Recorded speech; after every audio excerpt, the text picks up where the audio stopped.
PM મોદીએ પરિવારવાદને લઈને વિપક્ષ પર આકરા પ્રહાર કર્યા હતા અને કહ્યું કે દેશની જનતા મારો પરિવાર છે, તેમના વિકાસ માટે અમારો પરિશ્રમ। कि परिवारवादी पार्टियों के चेहरे अलग हो सकते हैं, लेकिन चरित्र एक ही होता है। और ये चरित्र क्या है?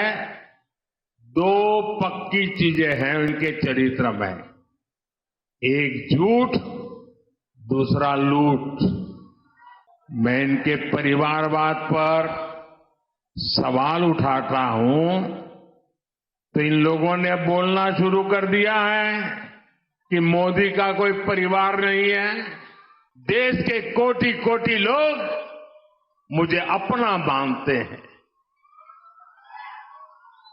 अपने परिवार के सदस्य की तरह मुझे प्यार करते हैं। और इसलिए मैं कहता हूं 140 करोड़ देशवासी, यही मेरा परिवार है। પ્રધાનમંત્રી મોદીએ આજે પોતાના સંબોધનમાં કહ્યું કે આખો દેશ તેમનો પરિવાર છે, જે બાદ ભાજપના દિગ્ગજ નેતાઓએ પોતાના સોશિયલ મીડિયા બાયોમાં બદલાવ કરીને મોદી કા પરિવાર લખી નાખ્યું। मैं हूं मोदी का परिवार। बीजेपीના રાષ્ટ્રીય અધ્યક્ષ, કેન્દ્રીય મંત્રી અને રાજ્ય કક્ષાના નેતાઓ સાથે ઉડ્ડયન મંત્રી જ્યોતિરાદિત્ય સિંધિયાએ તેમના એક્સ પરના બાયોમાં તેમના નામની આગળ મોદી કા પરિવાર ઉમેર્યું છે। વડાપ્રધાન નરેન્દ્ર મોદીએ આજે દેશને એક નવું સૂત્ર આપ્યું છે। તેઓએ સ્ટેજ પરથી ઊભા થયા અને જાહેર મંચ પર તેમણે કહ્યું કે આખો દેશ તેમનો પરિવાર છે। ત્યારબાદ ભાજપના નેતાઓએ તેમના એક્સ એકાઉન્ટ્સ પર આ સ્લોગનનો પ્રચાર શરૂ કર્યો। ભાજપના રાષ્ટ્રીય અધ્યક્ષ જેપી નડ્ડા, ગૃહમંત્રી અમિત શાહ, પરિવહન મંત્રી નીતિન ગડકરી સહિત ઘણા મોટા નેતાઓએ પોતાના બાયોમાં મોદીનો પરિવાર લખ્યું છે। રસપ્રદ વાત તો એ છે કે ભાજપના દિગ્ગજ નેતાઓના એક્સ બાયોમાં આ ફેરફાર એવા સમયે જોવા મળ્યો જ્યારે વડાપ્રધાન નરેન્દ્ર મોદીએ તેલંગાણાના અદિલાબાદમાં એક જાહેર સભા દરમિયાન કહ્યું કે આખો દેશ તેમનો પરિવાર છે। અમિત શાહ, જેપી નડ્ડા, નીતિન ગડકરી, પિયુષ ગોયલ, અનુરાગ ઠાકુર।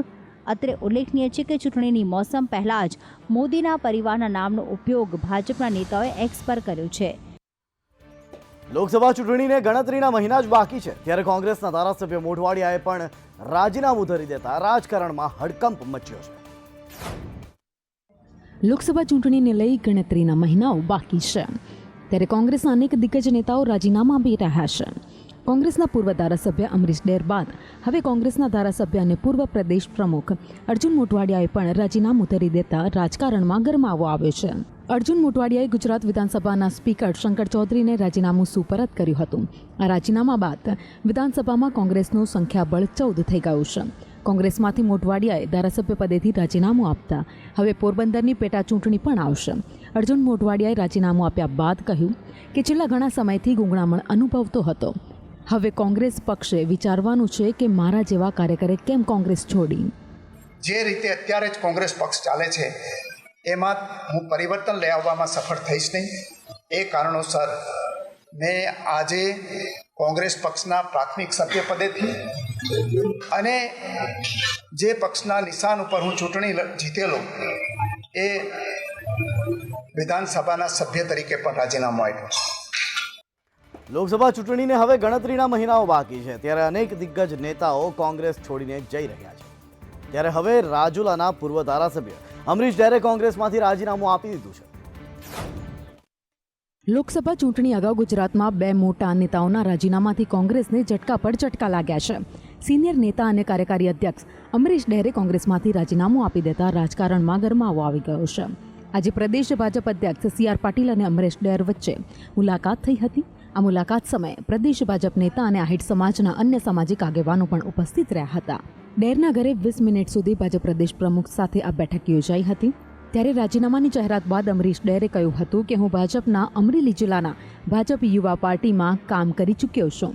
કોંગ્રેસમાં ધારાસભ્ય પણ રહ્યો। છેલ્લા કેટલાય સમયથી 370 રામ મંદિર સહિતના મુદ્દા કોંગ્રેસમાં મૂકતો આવ્યો છું। કે ભાઈ આ વસ્તુ વ્યાજબી નથી। બધા જ લોકોને સાથે લઈને, બધી જ રાજકીય પાર્ટીઓને સાથે લઈને, બધા જ ધર્મ સંપ્રદાયના લોકોને સાથે લઈને આપણે જઈ રહ્યા છીએ। તો આ પ્રકારના સ્ટેટમેન્ટોથી ક્યાંક ને ક્યાંક કોંગ્રેસ પક્ષના કાર્યકર્તાઓમાં, આગેવાનોમાં નિરાશા છે। તો હું એવું માનું છું કે આવા ઘણા બધા મુદ્દાઓને આધારે મેં આજે કોંગ્રેસ પક્ષ છોડ્યો છે. લોકસભા ચૂંટણીને ગણતરીના મહિનાઓ બાકી છે ત્યારે આજે કોંગ્રેસના બે દિગ્ગજ નેતાઓ રાજીનામા આપતા કોંગ્રેસે પ્રહાર કર્યા તો ભાજપે આવકાર્યા છે. આજે પૂર્વ ધારાસભ્ય અમરીશ ડેર બાદ હવે કોંગ્રેસના ધારાસભ્ય અને પૂર્વ પ્રદેશ પ્રમુખ અર્જુન મોઢવાડિયાએ પણ રાજીનામું ધરી દેતા રાજકારણમાં ગરમાવો આવ્યો છે. ત્યારે કોંગ્રેસ પ્રમુખ શક્તિસિંહ ગોહિલે ભાજપ પર આકરા પ્રહારો કર્યા છે. હું તો ભાજપના પેજ પ્રમુખોને કહીશ કે હવે તમને નથી લાગતું કે આ તમારું ભયંકર અપમાન છે? તો ભલે અમારા નેતાઓને જાય, ભાજપના પેજ પ્રમુખો આવો, આપણે સાથે મળીને ગુજરાતની સેવાના યજ્ઞમાં તમે આહુતિ આપો, કારણ કે તમારી હવે કેડર બેઝ પાર્ટી નથી. ને દેખાય છે આંગળીના વેઢે ગણાય એવા થોડા, પણ એવા લાખો નેતાઓ, ગુજરાતમાં હજારો નેતાઓ અને લાખો કાર્યકર્તાઓ છે કે જેને ભાજપ ડરાવી નથી શકતી, જેને ભાજપ ખરીદી નથી શકતી, અને આવી સંખ્યા બહુ મોટી છે. અર્જુન મોઢવાડિયાના કોંગ્રેસમાંથી રાજીનામું આપવાના નિર્ણયને પોરબંદરના પૂર્વ ધારાસભ્ય બાબુ બોખરિયાએ આવકારતા કહ્યું કે મોઢવાડિયાના ભાજપમાં જોડાવાની કોઈ નારાજગી નથી. જનભાઈ જો ભાજપમાં ભરતા હશે તો અમે ભારતીય જનતા પાર્ટીના કાર્યકર તરીકે એને અમે વેલકમ કરશું. અને અમારે અહીંયા ભાજપમાં આવશે તો એક આગેવાન આવશે, તમારી પાર્ટી ત્યાં છે એના કરતાં વધારે મજબૂત બનશે. અર્જુનભાઈ જોડાતા હોય તો મારે એની યારે અમારે કોઈ વાંધો નથી, અમે સાથે રહીને બધા કામ કરશું. ભાજપે ચંદીગઢ મ્યુનિસિપલ કોર્પોરેશનના ડેપ્યુટી મેયરની ખુરશી કબજે કરી લીધી છે. ભાજપના ઉમેદવાર કુલજીત સંધુને 19 મત મળ્યા હતા. આમ આદમી પાર્ટીના ઉમેદવાર ગુરપ્રીત ગાબીની તરફેણમાં 17 મત પડ્યા, જ્યારે તેમનો 1 મત અમાન્ય જાહેર થયો હતો. ચંદીગઢ મ્યુનિસિપલ કોર્પોરેશનની સિનિયર ડેપ્યુટી મેયરની ચૂંટણીમાં બીજેપીના કુલજીત સંધુએ આમ આદમી પાર્ટીના ઉમેદવારને હરાવ્યા છે. આમ આદમી પાર્ટી અને કોંગ્રેસે સિનિયર ડેપ્યુટી મેયર માટે ગુરપ્રીત ગાબી અને ડેપ્યુટી મેયર માટે નિર્મલા દેવીને ઇન્ડિયા બ્લોકના સંયુક્ત ઉમેદવાર તરીકે નોમિનેટ કર્યા હતા. પંજાબ અને હરિયાણા હાઈકોર્ટના આદેશ બાદ મેયર કુલદીપ કુમારની અધ્યક્ષતામાં સિનિયર ડેપ્યુટી અને ડેપ્યુટી મેયરની ચૂંટણી થઈ રહી છે. અગાઉ આ ચૂંટણીઓ 27 ફેબ્રુઆરીના રોજ યોજાવાની હતી, પરંતુ પ્રિસાઇડિંગ ઓફિસર મેયર કુલદીપ કુમારની ગેરહાજરીના કારણે અને કોંગ્રેસના કાઉન્સિલર્સ દ્વારા હાઈકોર્ટમાં દાખલ કરાયેલી અરજી પર સુનાવણીના કારણે ચૂંટણી મોકૂફ રાખવામાં આવી હતી. તમને જણાવી દઈએ કે ચંદીગઢ મ્યુનિસિપલ કોર્પોરેશનમાં કુલ 35 કાઉન્સિલર છે, જ્યારે એક સાંસદના વોટમાં 36 વોટનો ઉમેરો થાય છે. આ રીતે બહુમતનો આંકડો 19 છે. જો સંખ્યાત્મક તાકાતની વાત કરીએ તો ભાજપ પાસે હાલમાં 19 મત છે. તમિલનાડુના ડીએમકેના નેતા ઉદયનિધિ સ્ટાલિન સનાતન ધર્મ પર તેમના નિવેદનને કારણે મુશ્કેલીમાં મુકાયા છે. આજે સુપ્રીમ કોર્ટે આ મામલે તેમને સખત ફટકાર લગાવી છે. સુપ્રીમ કોર્ટે ડીએમકેના નેતા અને તમિલનાડુ સરકારના મંત્રી ઉદયનિધિ સ્ટાલિનને તેમના સનાતન ધર્મ નિવેદન માટે સખત ઠપકો આપ્યો છે. સુપ્રીમ કોર્ટે ઉદયનિધિ સ્ટાલિનને પૂછ્યું કે તમે 19(1)A અને 25 હેઠળ તમારા અધિકારોનો દુરુપયોગ કર્યો છે. શું તમે જાણો છો કે તમે શું કહ્યું? તમને તેના પરિણામોનો અહેસાસ થવો જોઈએ. તમે મંત્રી છો, સામાન્ય માણસ નથી. સુપ્રીમ કોર્ટ ડીએમકે નેતા ઉદયનિધિ સ્ટાલિનની અરજી પર સુનાવણી કરી રહી છે, જેમાં તેમણે સનાતન ધર્મ વિશેની તેમની કથિત ટિપ્પણી માટે તેમની સામેની એફઆઈઆરને ક્લબ કરવાની માંગ કરી છે. સુપ્રીમ કોર્ટે કહ્યું કે અમે આ મામલે આવતા અઠવાડિયે સુનાવણી કરીશું. સનાતનનો વિરોધ કરી શકાતો નથી, તેને જળમૂળથી ઉખેડી નાખવો જોઈએ, આવું તેમણે ન બોલવું જોઈએ. ઉદયનિધિ સ્ટાલિને કહ્યું હતું કે કેટલીક બાબતોનો માત્ર વિરોધ ન કરવો જોઈએ, પરંતુ તેને જળમૂળથી ઉખેડી નાખવો જોઈએ. આપણે ડેન્ગ્યુ, મચ્છર, મલેરિયા કે કોરોના વાયરસનો વિરોધ કરી શકતા નથી. આપણે આનો અંત લાવવો પડશે. આ રીતે આપણે સનાતનનો નાશ કરવાનો છે. દિલ્હીના મુખ્યમંત્રી અરવિંદ કેજરીવાલ આજે પણ ઈડી સમક્ષ હાજર નહોતા થયા. તેમણે ઈડીને 12 માર્ચ પછીની કોઈ તારીખની માંગણી કરી છે, જેમાં કેજરીવાલ વર્ચ્યુઅલી હાજરી આપવા તૈયાર થયા છે. દિલ્હીના મુખ્યમંત્રી અરવિંદ કેજરીવાલને કથિત દારૂ કૌભાંડમાં એન્ફોર્સમેન્ટ ડિરેક્ટોરેટ દ્વારા આજે હાજર થવા માટે બોલાવવામાં આવ્યા હતા, પરંતુ સીએમ કેજરીવાલે આજે પણ સુનાવણી માટે હાજર રહેવાનો ઇનકાર કરી દીધો છે.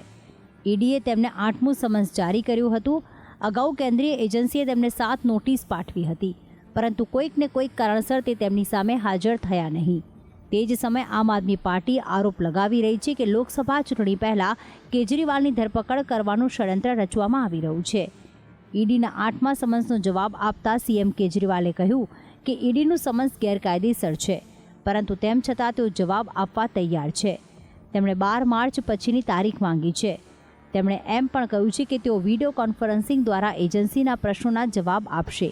આ પહેલાં સીએમ કેજરીવાલે ઈડીના સમન્સને બિનજરૂરી ગણાવ્યા હતા અને કહ્યું હતું કે જો કોર્ટ આ અંગે આદેશ આપશે તો તેઓ ઈડી સમક્ષ હાજર થશે. સુપ્રીમ કોર્ટે પીવી નરસિંહ રાવ કેસમાં 1998ના ચુકાદાને ફગાવી દીધો છે અને કહ્યું કે જો સાંસદો અને ધારાસભ્યો લાંચના બદલામાં વિધાનસભામાં મત મેળવે તો તેમને કાયદાકીય કાર્યવાહીમાંથી મુક્તિ આપવામાં આવતી નથી.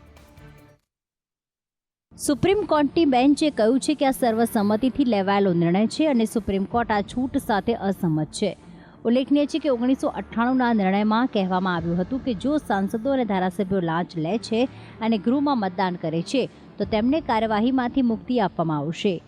સુપ્રીમ કોર્ટના 7 જજીસની બેન્ચે સીતા સોરેન વિરુદ્ધ ભારત સરકાર કેસમાં આ નિર્ણય આપ્યો છે. સુપ્રીમ કોર્ટ બંધારણની કલમ 105(2) અને 194(2) હેઠળ સાંસદો અને ધારાસભ્યોને મળતા વિશેષ અધિકારોનું અર્થઘટન કરી રહી છે.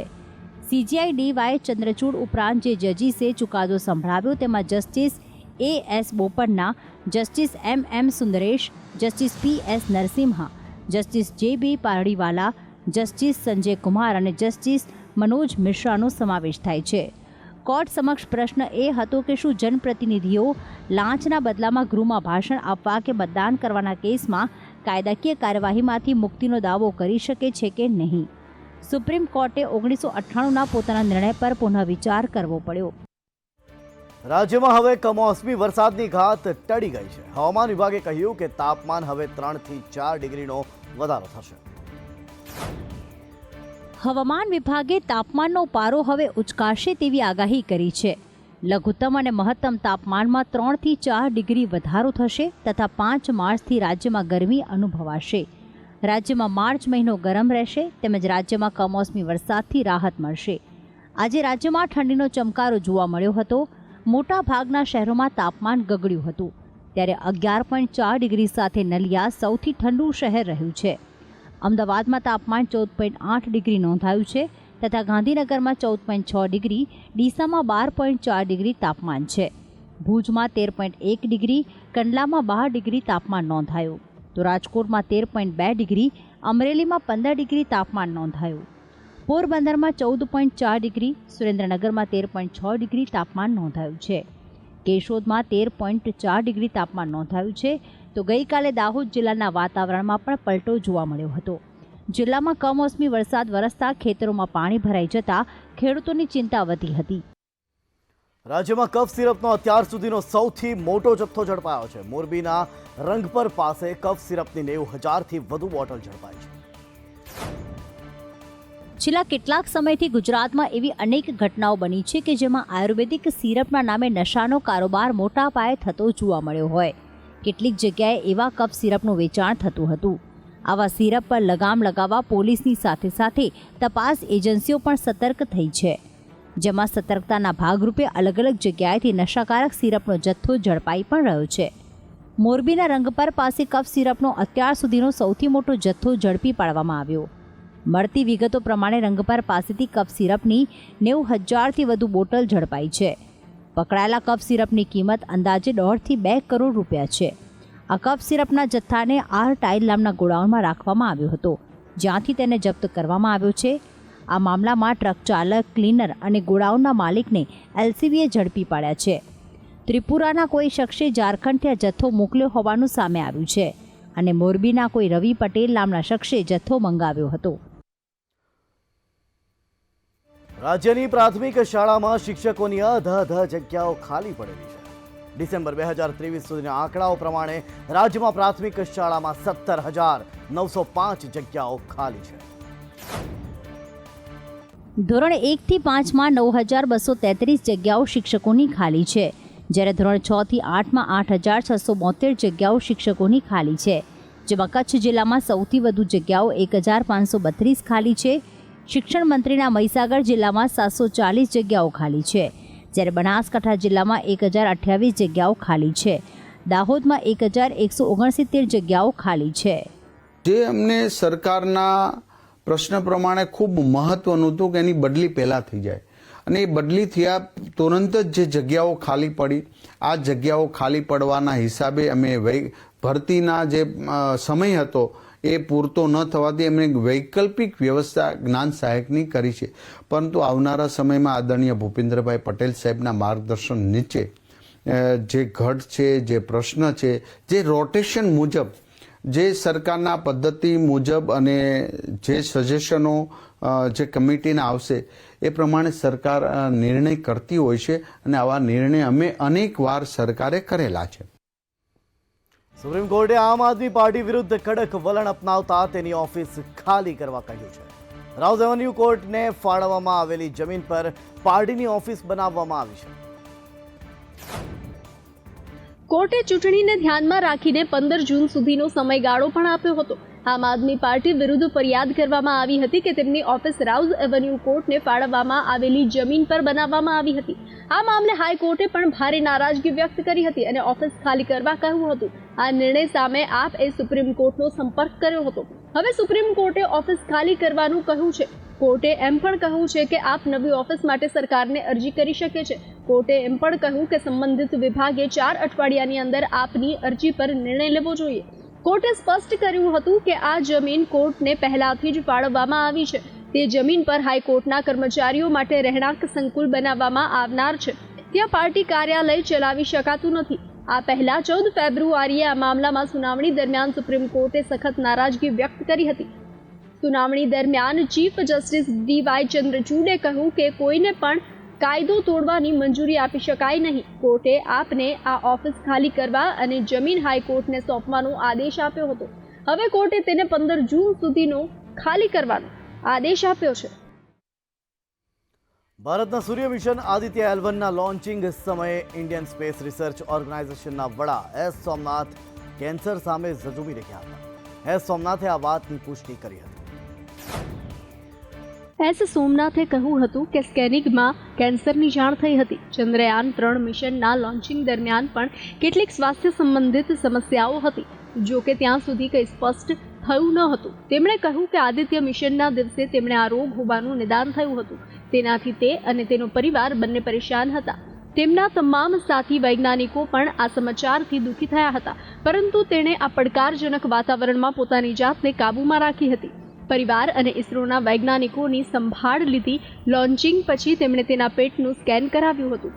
પછી તે જાહેર થયું, પરંતુ વધુ તપાસ અને સારવાર માટે તેઓ ચેન્નાઈ ગયા હતા. એવું બહાર આવ્યું હતું કે તેનો આ રોગ આનુવાંશિક રીતે વારસામાં મળ્યો હતો. તેમણે પેટનું કેન્સર હતું. થોડા દિવસોમાં કેન્સરની પુષ્ટિ થઈ.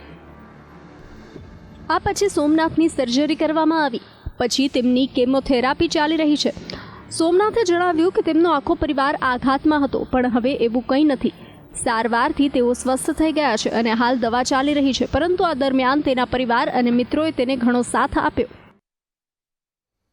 ઉત્તર ભારતના પહાડી રાજ્યોમાં ભારે હિમવર્ષાથી જનજીવન અસ્તવ્યસ્ત થઈ ગયું છે. જ્યાં જુઓ ત્યાં બરફની ચાદર છવાયેલી જોવા મળી રહી છે. ઉત્તર ભારતના પહાડી રાજ્યોમાં હિમવર્ષા વરસી રહી છે. હિમાચલ પ્રદેશમાં ભારે હિમવર્ષા થઈ રહી છે. પંગી વેલી અને ચંબા સહિતના વિસ્તારોમાં બરફના થડ જામ્યા છે, જેના કારણે સ્થાનિક લોકો ભારે પ્રભાવિત થયા છે. રાજ્યના લાહોલ અને સ્પીતિ જિલ્લામાં પણ સતત બીજા દિવસે ભારે વરસાદ જોવા મળ્યો. બરફવર્ષાના કારણે લોકલ અને રાષ્ટ્રીય ધોરીમાર્ગ પણ અવરોધાયા છે. રોડ રસ્તા પર બરફના થડ જામી જતાં વાહન વ્યવહાર ખોરવાયો હતો. જ્યારે સિરમૌર અને સોલન જિલ્લામાં સ્થિતિ કપરી બની છે. 4 થી 5 ફૂટ સુધી બરફ જામી જતાં લોકજીવન અસ્તવ્યસ્ત થયું છે. તંત્રએ લોકોની રાહત માટે રસ્તા પરથી બરફ હટાવવાની કામગીરી શરૂ કરી દીધી છે. વેસ્ટર્ન ડિસ્ટર્બન્સને કારણે તમામ પહાડી રાજ્યોમાં સતત હિમવર્ષાની અસર મેદાની વિસ્તારોમાં પણ જોવા મળી રહી છે. દિલ્હી અને આસપાસના રાજ્યોમાં પણ કરા સાથે વરસાદ થયો હતો. દિલ્હીમાં શરૂ થયેલ જોરદાર પવન સાથે હળવો વરસાદ સવારે પણ ચાલુ રહ્યો હતો. શહબાઝ શરીફ પાકિસ્તાનના 24મા વડાપ્રધાન બન્યા. રાષ્ટ્રપતિ ભવનમાં શપથ લીધા. કેબિનેટ મંત્રીઓ અંગેનો નિર્ણય પછી લેવાશે.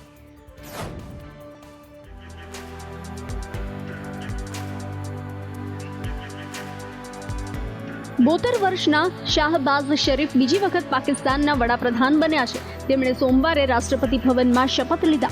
આ દરમિયાન તેમના મોટા ભાઈ અને પૂર્વ વડાપ્રધાન નવાઝ શરીફ, પંજાબ પ્રાંતના મુખ્યમંત્રી મરિયમ નવાઝ, ત્રણેય સેનાના વડાઓ હાજર રહ્યા હતા. કેબિનેટની જાહેરાત હવે પછી કરવામાં આવશે. શાહબાઝને તેમનો પહેલો અભિનંદન સંદેશ તુર્કીથી મળ્યો હતો. નેપાળની રાજનીતિમાં થયું ઘમાસાણ. નેપાળી કોંગ્રેસથી અલગ થયા પીએમ પ્રચંડ.